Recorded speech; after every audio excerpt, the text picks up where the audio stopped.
I'm David Shirelli. I'm a retired high school teacher from Toronto. Lived here all my life, and I'm also a medical pot patient. And I'm here hoping to speak and give a deposition on Project Claudia. I put in my notice, I received nothing, and now we understand it's been canceled without any notice.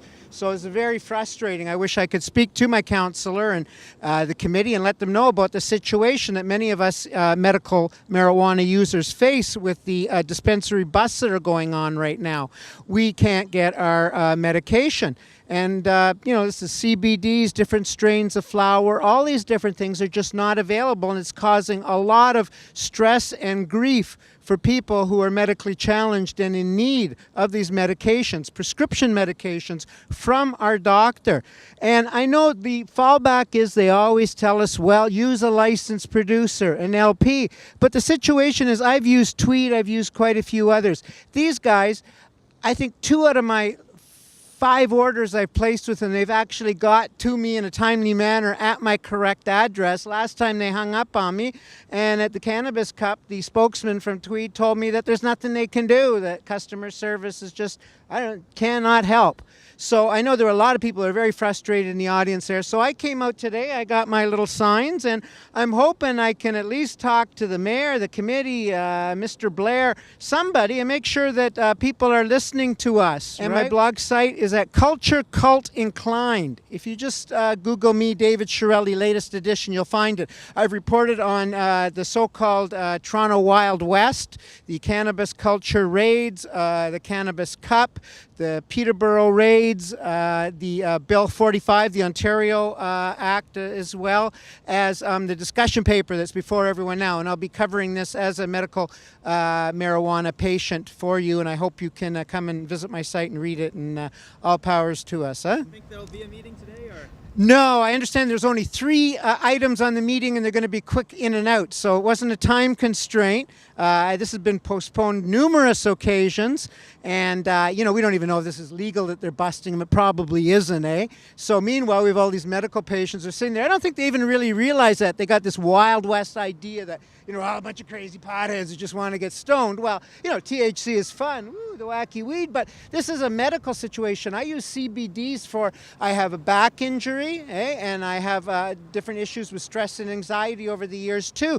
My doctor was giving me stuff like Oxycontin and all these synthetics, and I dropped them all. I don't use those anymore because I just basically use my medical marijuana, and I use it very responsible. And I'm a citizen of good standing who's lived and worked in Toronto all my life. I don't think they're even aware of the situation. They got some crazy notion that, Project Claudia has nothing to do with anybody else, where it does. There's a whole bunch of us that are sitting here suffering all the time because of this. And we can't. Before, I could just go to the dispensary in a pinch and get it, or they would have the different types of buds and things I need. These guys at Tweed got a few. I really like their oils, but good luck if you can get it. And as far as the strains go, it's very specialized. I don't think people realize that.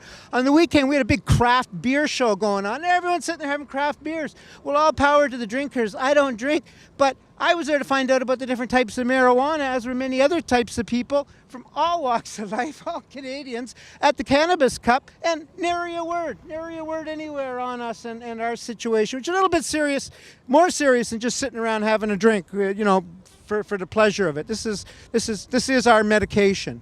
And so I hope the word gets out there, and you guys continue all the fine work that you're doing with Dope Chef too. I've been doing it for about 5 years now, and I'm up to just short of 1 million hits on my site.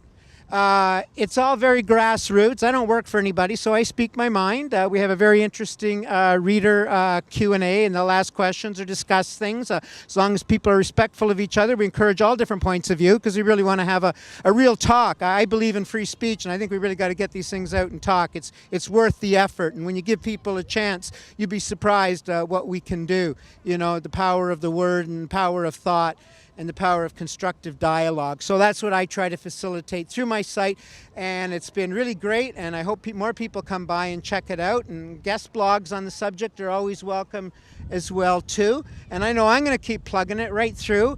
We heard at the normal conference that I believe Mark Emery, our Principat, a high Principat there, has once said that legalization is going to be a legal mess, and Normal was really clear on this too. Like, don't expect that next year it's going to be all sunshine and flowers there. This is going to drag on. It's an awful thing that's going through. We got the Reefer Madness people who are guiding this legislation through and talking to each other about what to do. Well, we medical patients are just sitting there. The recreational users are thinking, well, that's great. I guess they're, just going to get me some weed. Going to be looking at some kind of washed down weed with low THC count, all sorts of chemicals put in it like a dirty cigarette or something like that, and they'll be paying big bucks for it. We don't want that. Hey, we want craft weed for our THC users and for our CBD medical users. It is a specialized market. We mean no harm. When you look at all the fighting and stuff that goes on with the drinking, we don't do that. Hey, we sit around and talk. And I don't think anybody's ever died from pot either. Matter of fact, it's a medical fact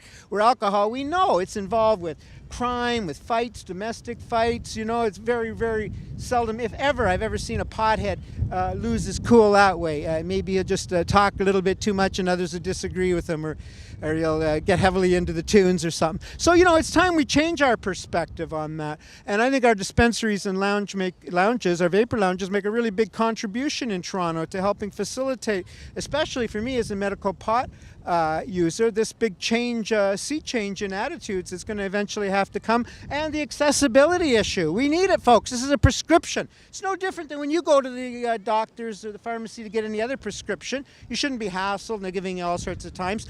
I've talked to a bona fide doctor. I have a bona fide condition. This is all legit, and it's just not right that we should have to suffer like that because of the ignorance and apathy that's going on while this wonderful possibility of legalization looms over the horizon somewhere amongst the dark clouds. So I hope you can come to my site and check it out. www.culturecultinc, all with K's, KULTUREKULTINK.com. All right?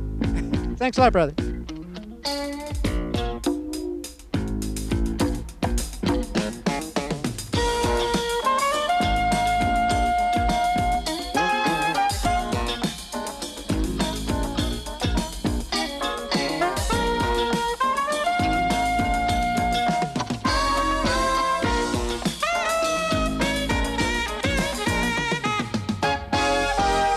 So if an individual has a service dog, they cannot be denied of any access. That is correct. So if I go to a fancy restaurant with my service duck, you're guaranteeing me that my duck will come out alive?